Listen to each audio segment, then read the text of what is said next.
Bonjour, bienvenue dans cette vidéo de MTC Yangsheng. En ce moment, je travaille beaucoup pour préparer mon stage de réflexologie plantaire qui aura lieu le prochain week-end. Et du coup, je me suis dit que c'était peut-être l'occasion de vous en dire un petit peu plus sur cette pratique. Donc aujourd'hui, dans cette vidéo de 5 minutes je vous propose 5 minutes sur la réflexologie plantaire.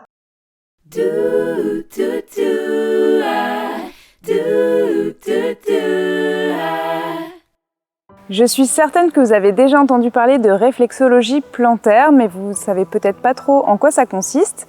Et pour cause, il y a beaucoup de formes aussi de réflexologie plantaire, puisque il y a en Occident, déjà, ça a été beaucoup développé également. Il y a des méthodes qui ont été développées en Occident. Mais dans la médecine chinoise, la réflexologie plantaire a sa place depuis de nombreuses années, puisque dans des textes de plus de 4000 ans déjà, notamment dans le Nanjing, on parle déjà d'examen des pieds, où on voit du coup un petit peu les prémices de la réflexologie plantaire. Le célèbre Huo Tuo a également développé une méthode d'examen des pieds. Donc ça, c'est plutôt à une époque plus récente, à peu près 200 ans avant Jésus-Christ, sous la période des Han. Donc vous voyez que la réflexologie plantaire a déjà commencé à s'installer dans la pensée chinoise et dans la médecine chinoise depuis bien longtemps.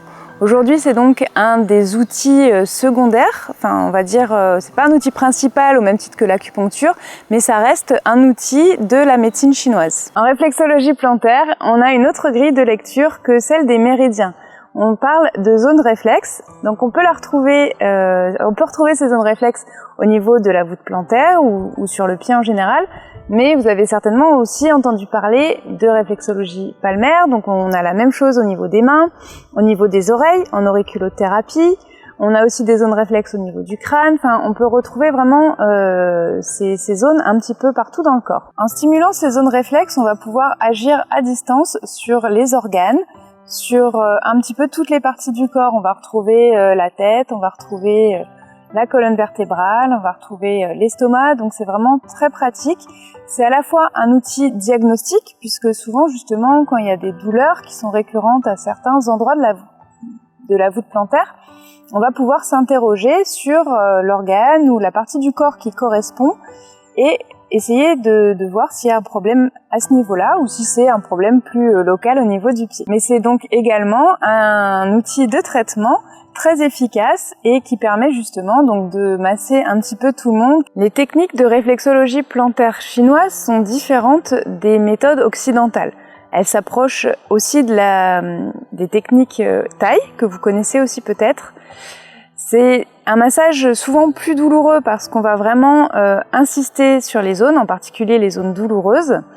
Donc c'est pas comme en Occident, si vous avez déjà reçu des réflexologies plantaires, vous avez déjà vu qu'on travaillait ce qu'on appelle en raptation des pouces, donc on fait un travail comme ça avec le pouce, et c'est souvent assez agréable, assez relaxant. Et c'est vrai que dans la réflexologie plantaire chinoise, on y va un petit peu plus en profondeur.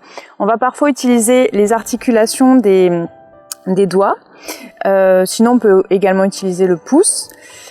Parfois on va utiliser des bagues avec des bagues en bois la plupart du temps qui vont permettre aussi aux praticiens, si c'est un praticien uniquement de réflexologie plantaire et que toute la journée il va travailler avec les articulations de ses doigts, ça peut être très, très fatigant et presque traumatisant pour ses articulations. Donc quand c'est comme ça, ils vont utiliser des bagues qui vont leur permettre de travailler sur les zones en se fatiguant moins.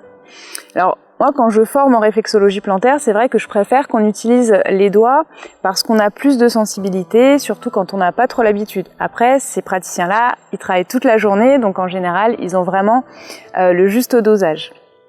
Ce qui va nous permettre de doser aussi, c'est en début de réflexologie plantaire, dans les méthodes chinoises, on va travailler sur une zone particulière, la zone du cœur, qui est considérée comme la zone la plus sensible. Donc ça va nous permettre d'avoir le dosage nécessaire que la personne va pouvoir supporter par rapport à sa sensibilité. L'idée, c'est pas une séance de torture, donc quand c'est pratiqué, même si c'est une réflexologie plantaire chinoise, quand on va la pratiquer en Occident, on va vraiment s'adapter à la personne pour qu'elle ait envie de continuer le traitement et d'avoir vraiment des bienfaits. Parce que forcément, on n'est pas habitué au massage douloureux comme dans d'autres cultures, donc forcément, si on se contracte, on n'aura pas les mêmes bienfaits que si on est détendu. Donc voilà, l'idée c'est toujours, comme dans la médecine chinoise en général, de trouver un équilibre, et pour ça la réflexologie plantaire répond au même schéma que tous les outils de la médecine chinoise.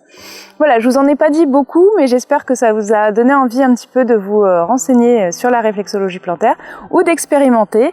Alors n'ayez pas peur, vous n'allez pas souffrir pendant toute la séance, ça peut être vraiment très agréable. Il y a des protocoles en plus où on commence par un bain de pied avec un petit massage du dos pour bien se détendre.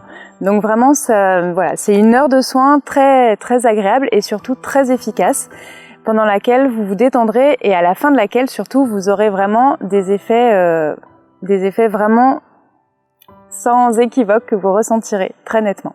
J'espère que cette vidéo vous a plu. Si c'est le cas, je vous mets dans la description plus de détails sur la réflexologie plantaire.